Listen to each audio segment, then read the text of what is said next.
Oi, pessoal, tudo bem? Bom, antes de eu começar a aula 10, eu vou responder uma questão que foi levantada pelo Everton lá na aula 9, que ela é bem relevante, principalmente quando a gente está programando e não pode sobrescrever valores usando a mesma área de memória. Tá? Isso é um erro que acontece. Ele é meio complicado até de você achar, porque você não necessariamente vai lembrar que você já usou aquela área de memória. Mas lá na frente eu explico como que a gente pode debugar isso, tá? Mas vamos dar uma olhadinha no que ele diz agora. Se em vez do MB10 lá na entrada do meu move fosse o valor decimal 10 e na saída do move fosse o QB, ao invés do QB4 fosse MD de dado 10, onde eu salvaria o valor do resultado? Tem algum cálculo binário em relação com double word?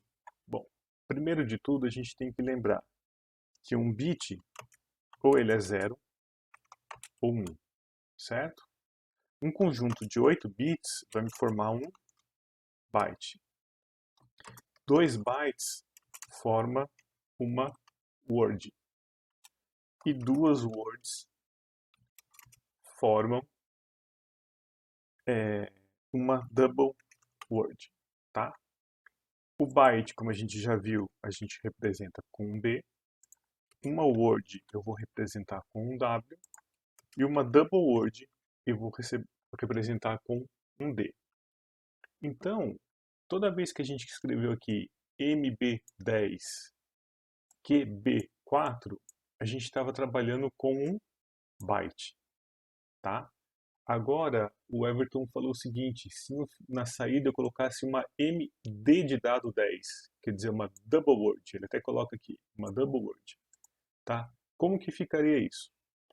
Bom, quando eu estou trabalhando com a MB10, eu estou usando o byte 10, tudo bem? Quando ele diz MD10, ele está usando quantos bytes? Se uma double word são duas words e cada word são 2 bytes, então uma double word são 4 bytes. Tudo bem? Então, quando eu digo MD10, eu estou usando 4 bytes a partir de qual? A partir do byte 10. Então, eu estou reservando a área de memória 10, 11, 12 e 13. Tá certo? Vamos dar uma olhadinha agora lá na programação para ver como que o Step 7 trabalha com isso. Daí fica mais fácil de eu explicar para vocês.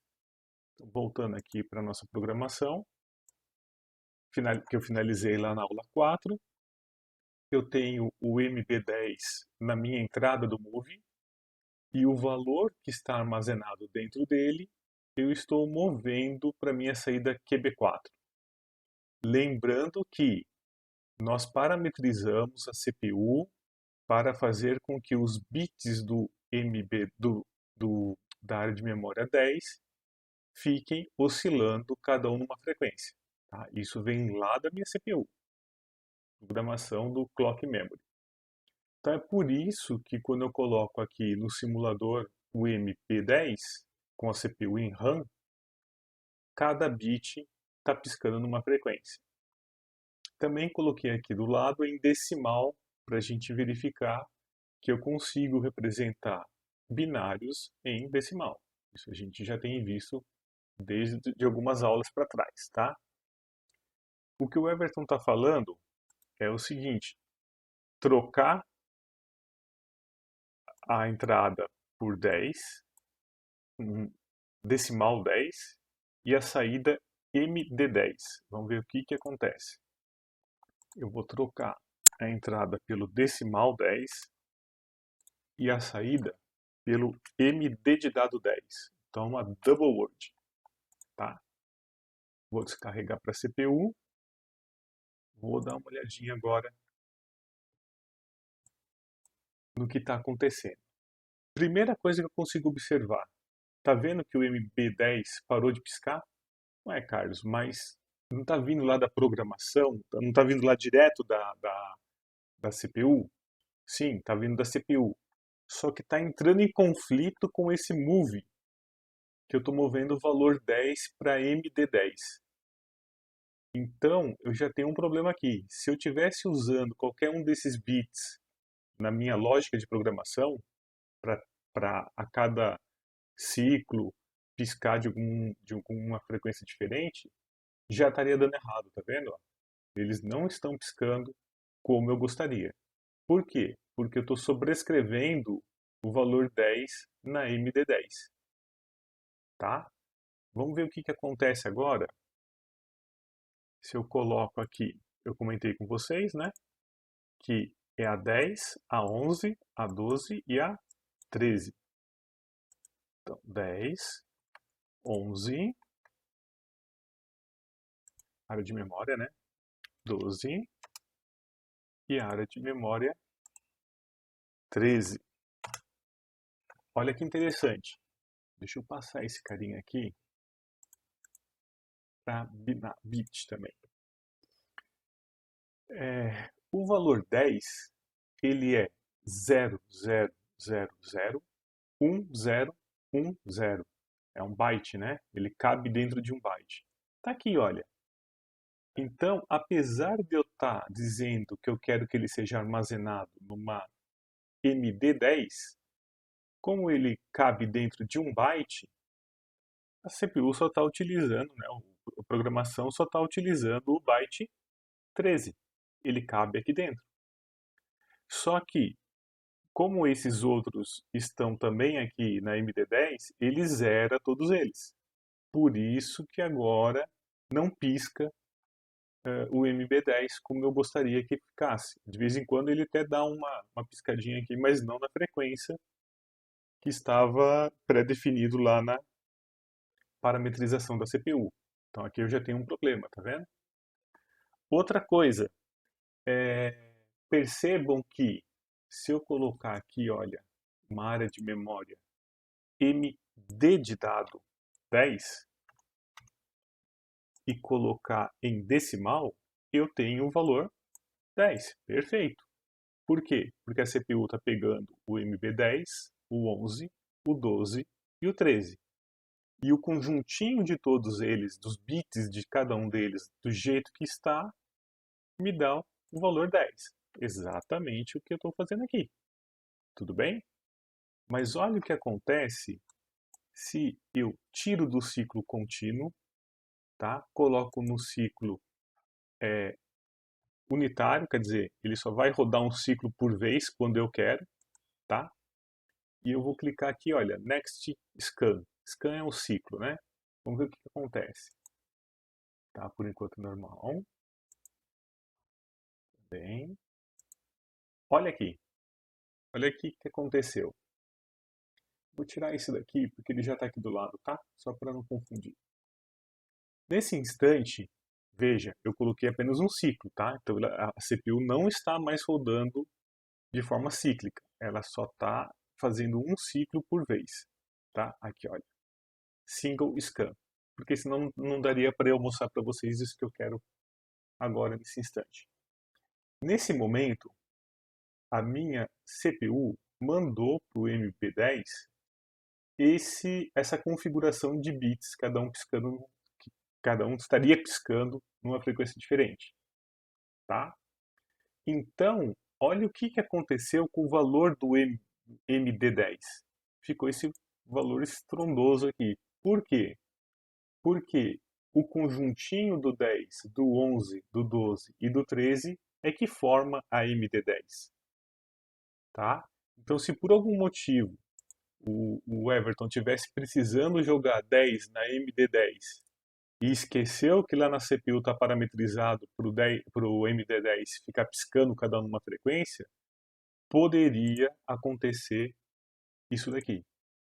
Então a programação dele estaria dando errado. Do mesmo jeito que se ele parametrizou cada um dos bits lá, a gente, né, parametrizou cada um dos bits e eu uso cada um daqueles bits piscando numa frequência. Eu preciso daquele bit piscando naquela frequência. mas eu faço uma programação desse tipo, eu também perco toda a referência aqui de frequência de cada um dos bits piscando, tá? Então ficou bem claro aqui que houve uma sobreposição na minha programação, tá? E isso daqui torna o valor final completamente aleatório, tá? Então meu programa ele não tem uma falha lógica, mas ele tem uma falha na programação relacionado à sobreposição de áreas de memória, tá bom? Então, isso daqui é muito importante e deu para mostrar direitinho aqui, né? Se eu colocar ela para rodar normalmente, vocês vão ver que de vez em quando, né, o sistema consegue pegar aqui, como é uma simulação, né, os bits da MB10 piscando e vocês vão ver que o valor final deixa de ser 10, tá? Bom, mas Carlos, então para que serve a MD10? Então para que serve o 10, o 11, o 12 e o 13? Bom, acontece que a gente jogou um valor baixo na entrada. Então, ele só precisaria, na verdade, da MB13 para representar esse valor 10, tá? Então, eu estaria, né, perdendo aqui, né, 3 bytes, tá? Eu estaria perdendo 3 bytes, que é muita coisa, visto que a CPU ela tem uma limitação, tá? Cada CPU tem um valor de área de memória. Por exemplo, acho que o S7300, se não me falha a memória, são 255 bytes. Então só aqui eu estou perdendo 3 para guardar o valor 10, tá? Agora, se aqui fosse o valor 999, a história muda de figura. Agora, olha só, 999 não cabe dentro de um byte, então agora ele está usando o byte 13 e o byte 12, tá? Tanto é que o resultado aqui é 999. Se eu venho aqui e coloco 99.999, vamos ver o que acontece. Não cabe em 2 bytes. Então agora está usando o byte 11 também, tá? Então por isso que eu precisaria, vamos dizer, de uma double word, porque eu preciso de mais do que 2 bytes. Lembrando que 2 bytes é uma word. Então aqui o próximo que eu teria é uma double word. Então para guardar 99.999, preciso de uma MD.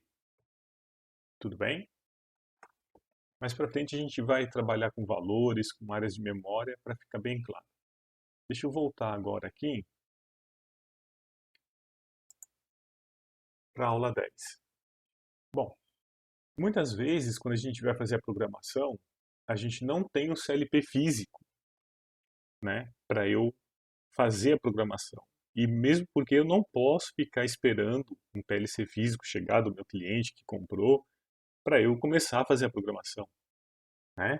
Eu preciso já ir fazendo em paralelo e depois eu tenho que testar minha programação e não necessariamente esperar que chegue o CLP físico para fazer esse teste, tá? E nem deixar, né, para descarregar o programa sem testar numa CPU que eu posso levá-la para stop por alguma falha, tá? Então, o que que a gente faz? É importante testar, né, debugar, que a gente fala, o nosso programa com antecedência. Tudo bem?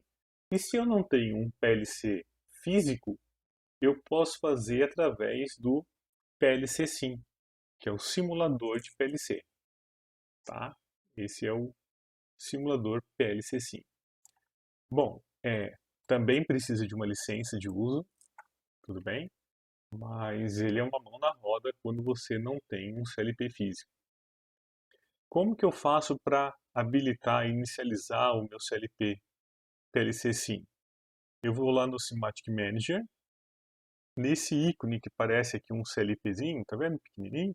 Eu clico uma vez nele, automaticamente ele vai habilitar aqui meu PLC sim, tá? Ele fica aqui, olha. Ele fica aqui, tá vendo? Aqui ele está afundadinho porque ele está habilitado. Se eu clicar assim, eu vou fechar, tá vendo? Como eu não quero fechar, não quero perder o que eu fiz aqui, eu vou dar cancelar. Bom, uma outra coisa que é importante nele, que é interessante também, é eu ter esse alfinetinho, né? Qual que é a função dele? Quando eu deixo ele selecionado, sempre vai ficar em primeiro plano. Então eu posso mudar aqui a minha tela onde eu estou, tá certo? Que sempre ele vai ficar em primeiro plano. Então, de repente, eu quero fazer alguma olhar a programação, depois eu quero alterar alguma coisa e ficar sempre prestando atenção nele, basta eu deixar aqui o alfinete selecionado. Se eu não quero, basta eu tirar, que daí ele não fica mais em primeiro plano. Tudo bem? Coisas importantes que eu tenho aqui. Vou fechar esses carinhas aqui. Ele vem assim quando eu abro, tá? Pela primeira vez. Vem a CPU do lado de cá, uma representação dela, né? Com a chave em stop, RAM e RAM-P. E do ladinho, os LEDs que estão na frente da minha CPU, né? Se ela está em stop, se ela está em RAM, alimentação, comunicação e aqui a falha de algum módulo, por exemplo. Tudo bem? Legal. E agora, o que eu posso fazer? Vamos dar uma olhadinha aqui. Eu tenho a CPU, que ela já vem quando eu abro o PLC Sim, e os cartões e áreas de memória e temporizadores e contadores da minha CPU, né? Então eu tenho entradas digitais, então aqui seria uma entrada digital que eu quero adicionar. Aqui é uma saída digital, aqui é uma área de memória, aqui um temporizador e aqui um contador. Tudo bem? Então, o que acontece? Imagina, por exemplo, que eu preciso, que nem eu coloquei aqui, né? Eu preciso colocar duas entradas digitais, uma saída digital, duas áreas de memória, um temporizador e dois contadores. Caramba, vamos lá então. Eu preciso colocar duas entradas digitais. Então, entrada digital é esse primeiro, ó, input variable, uma, duas. Daí são uma saída digital, duas áreas de memória, uma saída digital, output, duas áreas de memória, um temporizador e dois contadores. Um timer, temporizador, e dois contadores. Tá? Então, a princípio, é como se eu fosse a representação física do meu CLP. Então, esse meu CLP fisicamente, vamos dizer assim, ele tem uma entrada, um cartão de entrada, dois cartões de entrada, um cartão de saída, e dentro da minha programação eu quero monitorar duas áreas de memória, eu quero monitorar um temporizador e dois contadores. Tá certo? Beleza, vamos em frente então. Perceba que preciso definir quem são esses módulos. É claro, né? O meu CLP não sabe, o meu PLC-SIM não sabe, por exemplo, que contador que eu quero monitorar, que temporizador que eu quero monitorar, que área de memória que eu quero monitorar. Então, eu preciso definir isso para ele. Tá? Outra coisa que eu preciso também definir, principalmente para a área de memória, né? Qual que é o tamanho dela? Se ela vai ser um byte, se ela vai ser uma word, ou se ela vai ser uma double word, tá? E aqui é aquilo que eu comentei já com vocês, né? A representação do que é uma word, o que é uma double word. Lembre-se, área de memória eu sempre vou representar pelo M e depois um B de byte, um W de word e um D de double word. E o início, qual o byte inicial dessa minha contagem. Então, se eu escrevo MB10, eu estou monitorando o byte 10. Se eu escrevo MW20, eu estou monitorando o byte 20 e o 21. Sempre começa por aquele que eu coloquei aqui. Se eu coloco MD de dados 100, é uma double word. Então eu estou monitorando o byte 100, 101, 102 e 103, tá? O mesmo vale para uma entrada digital, IB4, IW10, ID50 e assim por diante. Tudo bem? Já comentei também com vocês que a quantidade de área de memória, temporizadores e contadores dependem da CPU. Tá? Umas têm mais, outras têm menos. Então, antes de você começar a sua programação, leia atentamente os parâmetros da sua CPU. Tá? Porque de repente você coloca lá, vou chutar aqui, por exemplo, o temporizador 230, 260 e a sua CPU só vai até 255 temporizadores. Então você vai ter um erro na sua programação. Tudo bem? Outra coisa, aquilo que eu colocar aqui no meu PLC sim tem que bater com aquilo que eu fiz na minha programação da CPU. Né? Não adianta nada, por exemplo, eu querer monitorar o contador 100, eu coloco 100 lá no meu PLC sim, sendo que eu utilizei na minha programação o 10, o 21 e o 35. Tá certo? Então, eu tenho que verificar isso também. Outra coisa que é importante é o seguinte, no PLC Sim, eu consigo forçar o valor de uma entrada digital para simular um sinal de campo. Isso é muito importante, né? Porque fisicamente eu não tenho o retorno do campo para eu poder simular, para eu poder testar o meu projeto, né? A minha programação. Então eu vou lá no PLC Sim e forço a entrada digital, tá? Eu forço ela para 1, para 0, e aí a minha programação vai responder a esse estímulo que eu estou dando na entrada digital. Faz sentido eu forçar uma saída digital? Não faz sentido. Faz sentido eu forçar uma área de memória? A maioria das vezes não. Por quê? Porque quem atua na saída de memória, quem atua na saída na memória e quem atua no cartão de saída é a sua programação. Então, a sua programação é que tem que mexer com esses carinhas. Não faz muito sentido você vir aqui e forçar, porque daí não é a sua programação, tá? Então, o que faz sentido é a gente forçar as entradas digitais. Ah, o motor partiu, então o motor está ligado. Pum, digamos que é o IB3 aqui, o IB 0.3. Então, pum, o motor partiu. Ah, deu uma falha de aquecimento no motor, digamos que é o IB 0.6. Então eu forço aqui no IB 0.6, tá? E assim por diante. E vejo como que a minha programação vai reagir a esse estímulo. Tudo bem? Vamos voltar para cá.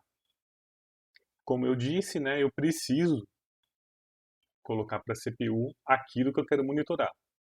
Então, nesse exemplo que eu fiz aqui, olha que interessante. Eu quero que a primeira entrada digital seja do tipo Word e comece com o endereço 10, tá? É só um exemplo.